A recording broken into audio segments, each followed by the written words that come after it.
2019 GMC Acadia giving you headaches? It starts with a warning message that sounds expensive. Steering assist is reduced. Drive with care. Then you notice the cabin's getting hot because your AC just quit. You look down at your dash, and despite driving 20 minutes, your temperature gauge is still reading bone cold. If you're seeing this triple threat failures on your GMC Acadia, don't panic. You aren't looking at a blown racking pinion or a dead compressor. All of this chaos, the steering, the air conditioner, the gauges, is usually caused by one single $11 part, the temperature sending unit. Here it is, $11 and a big headache. Now, here's the catch. If you take this to the dealership, they're gonna hand you a massive bill. Why? Because the book says you have to tear off the entire intake manifold just to touch this thing. But now, I'm gonna show you that the book is wrong. You can do this without soul crushing teardown, but you better be ready to put in some work and a little bit of craftsmanship to build a special tool to get to this thing. Then you'll be in good shape. I'm gonna show you how to do this. We're gonna start by getting all the crap out of the way we don't need. Go in here and take the airbox lid off. Maybe I should have used a drill.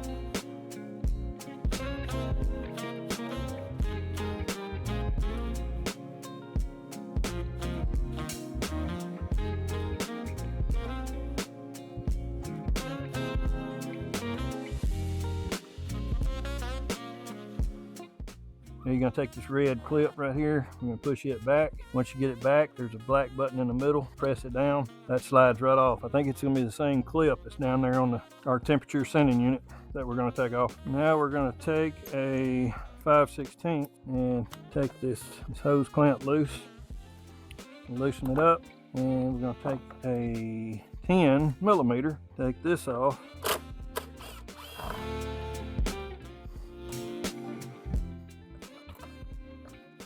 Got a little rubber grommet on the back, driver's side, and I think it's got one over here. Yep, we're gonna move this camera around here so you can see this.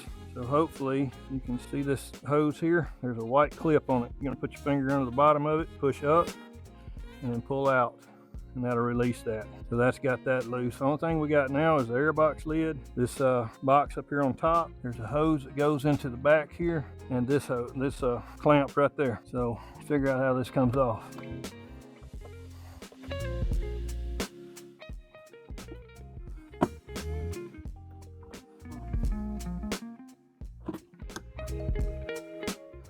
There it goes. Push real hard right here on the front, and that'll release it off of there. And we're just gonna flip this thing up and try to get it out of the way without taking it all the way off. All right, so we're gonna take our little release tool, pry this little clip out of the airbox so we can get this wire released. And it's a booger. It does not want to come out. All right, finally.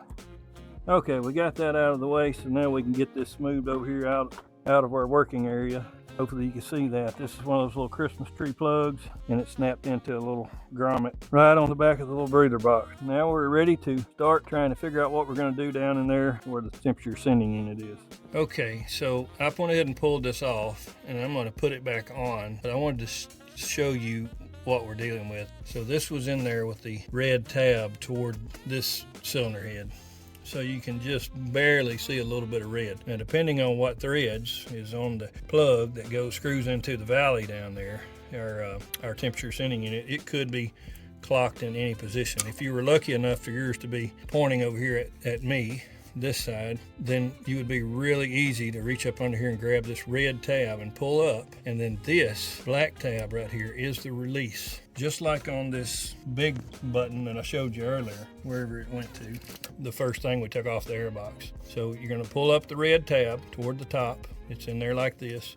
Reach up under it, pull up on the tab, and then take your pick and push in on this black tab right above the red tab and pull up on the wire, and it'll come unhooked. And now I'm going to go back and hook it back up, and then I'm going to video taking it off so you can see what I'm doing. This is the wires that goes down to that temperature sensor, and you can just barely see that red clip right on the back side there. And I'm going to try to get right there. Did you see it move up? Okay, so I pulled the red clip up, and now you can see right above that red clip right here, right there. We're going to pull. All right, we pull back on that clip, and then we pull up on the wire, and it comes right off. So again, as we talked about earlier, pulled up on the red clip, pushed back on this little black piece right here. This little piece right here, that releases it. And if you pull on this wire, it's going to pop right up out of there. And that's all it is to it to get the wire off. Now's the hard part is figuring out how to get that out of that area. I think we're going to build us a special tool to get that out. We're going to have a socket that will fit, the sending unit will fit inside, yet still not come up and hit the head. So it's going to have to be a medium height socket. I checked with Snap-on, they don't have one. So we're going to probably have to make one. Once we figure this out, we'll show you what we did. We are under the passenger front bumper here. There's your radiator tank. That little red knob, that is a petcock. It's a drain for the radiator. So I'm going to take these needle nose, these angled needle nose, that petcock, and I'm going to turn it to the left. All right, once I got it broke loose, it gets a little easier to turn. And if you notice right here is where we're going to drain the antifreeze. I might hit it with the needle nose again. There's where it gets hard to turn again. All right, so there we go. So turn it about 180. I already have the reservoir up top opened up so it can get air into the system to let the antifreeze out. And we're catching our antifreeze because it's good antifreeze. We don't want to throw it away. That stuff's expensive nowadays. We're going to continue to let this drain. We're not going to drain the entire system. We're going to drain about a gallon out, and hopefully that'll get us down low enough that when we take these, we'll be clear of antifreeze there. So we went down to the local O'Reilly's. We bought us a swivel 5/8 spark plug wrench, and it's too long. We knew it was too long. And we're going to cut off. We're going to start with 10 millimeters, and we're going to try it and see what happens.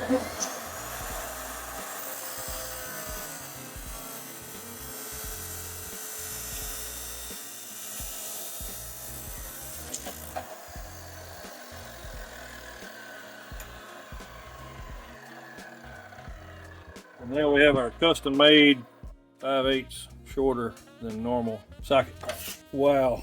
So this is a Power Torque GM 250, and we have cut, this thing started out being 45 millimeters long from this shoulder out to the end. So it started out being about that long right there. So we cut it all the way down from 45 down to about 23. That did not get it to where we need it to be. It got it to height-wise to where we need it to be, and it's not quite bottoming out anymore on the shoulder of that sensor. So the part that was causing us issues is right here. So that's now 16 millimeters, where it started out being a lot bigger than that. I don't know how much it was. I didn't check it before I started grinding, but I have ground a lot off here. I weakened it severely, but the only thing this is ever going to be used for is removing that sensor. So I took this all the way down to 16 millimeters, 1533. This part is not so much, I don't think. It's 17. This is the part right here where it was hitting the head when we were down on it was bumping the head right here. I'll show you how I turned this down since I don't have a lathe, and it's a 4-man's lathe. And basically, just turn our grinder on, and it's that here, and slowly, light pressure, just so here and ground this down, just like that. That's the way we got this socket down to size where it's going to do what you're going to see next. So here we are, in front of the engine, passenger side. We've got our tool that I just showed you how we made, and we're going to go in here and show you how this tool is going to get that sensor out. Can you see the sensor okay? All right. You're going to take this tool with it a little bit of an angle, and you're going to go right in on this side, and then once you get over the top of it, you're just going to wiggle it around. There, it just fell on there. You can see how tight everything is. It's actually touching that head. That's the reason I had to shave that collar down so much. All right, so we're going to lefty-loosey here, and it's not very tight at all, but there it is. That's a half a round already. And just wiggle that around and it'll pop right out of there. So now, flathead screwdriver. I saw a guy on YouTube do this, and I'm not sure about those prongs down there, but I think this will be fine.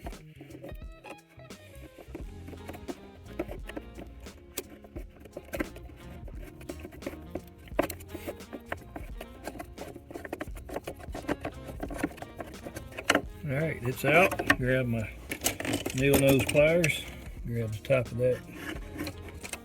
If I wasn't having to avoid the camera, it would be a little bit easier. So there's our sensor. We put the new sensor back in. We won't have any more problems. This is a claw with a magnet on the end. We just got this claw grabbed out here, and we're going to grab onto the end of that, and we're going to drop it and set it right in that hole, and hopefully we can get that screwdriver on it. All right, so it's in the hole. Now if we can get that screwdriver on it and maybe get it started. So this is a booger bear. I have struggled with this for a while, and I finally got a pretty good sized screwdriver blade and stuck right in the top of this thing and just gently turned it, and it finally found its threads. I get about a little over a round on it, and that sealant is starting to grab. Red sealant's making it pretty hard to turn. We had to turn it down about 3 rounds with a screwdriver for this socket to be able to have clearance to turn the wobble joint. So we're just screwing it in now.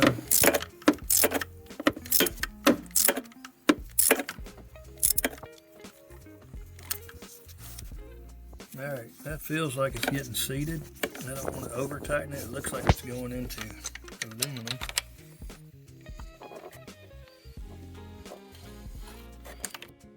Ready to connect our plug back on, the one with our little red clip and blue plug.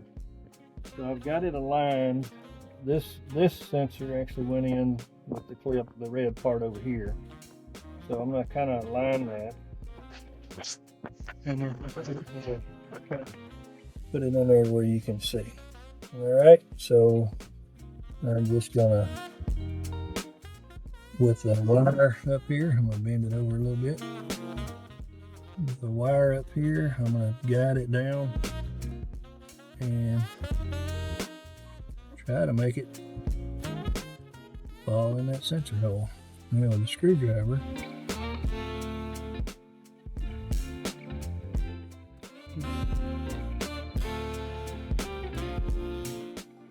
okay, so there we are.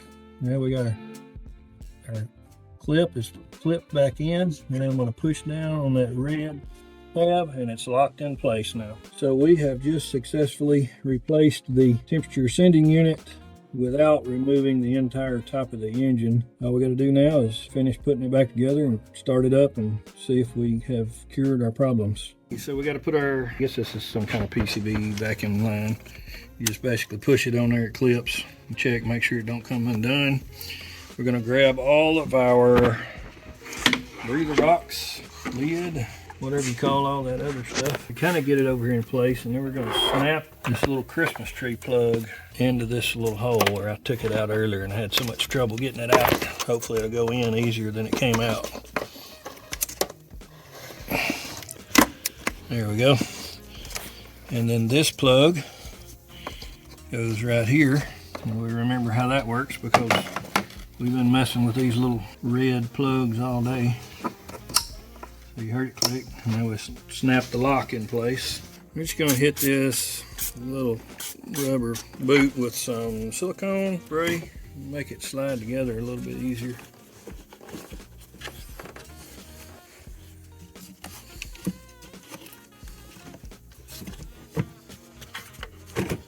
Alright, so then we're going to line up these little rubber plugs on the back with these stems.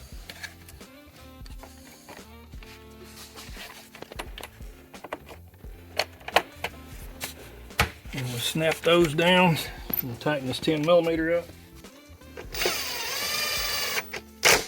I'm going to snap this vacuum line onto the back of this little breather box, and that is pretty much just push it until it snaps. And all we got left is these Phillips screws around the air box, and I believe we're just about ready to start it up and see if we fixed our problem. We're going to tighten this hose clamp up right there. That's got that pretty good. Tighten all these Phillips screws back down.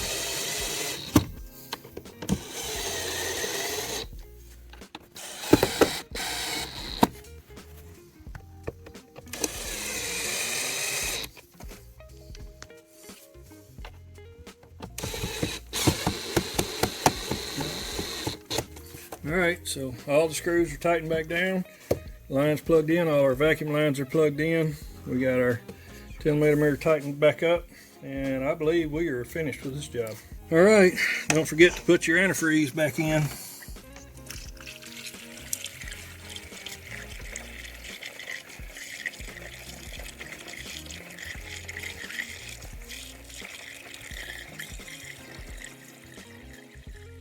Okay, there's just one thing that I didn't get videoed. So after I got everything done, I got in the car and I started it up. And I still had the same problem.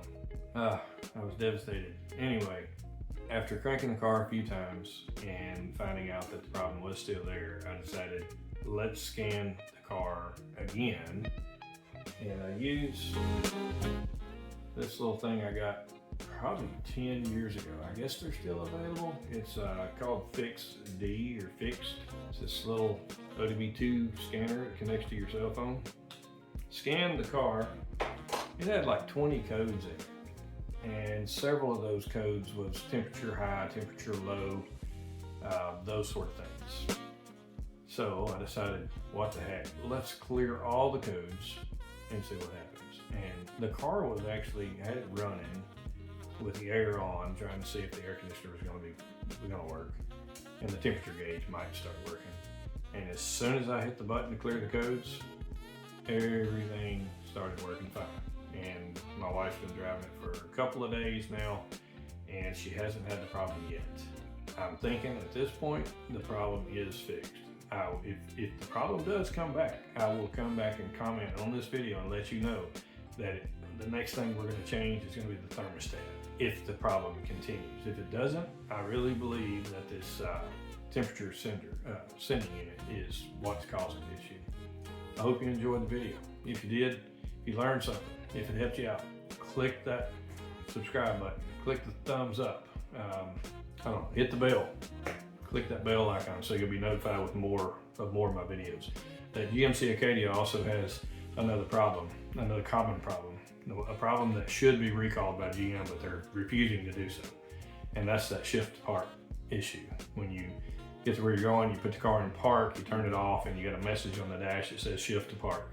And it won't let you lock the doors, and you can't leave your car. I fixed that, and I'll have to tear the car all back down again, or find someone else to fix their car for them when I tear it down. I'll make a video of it. Stay tuned, more good stuff coming. Thanks for watching, I appreciate you.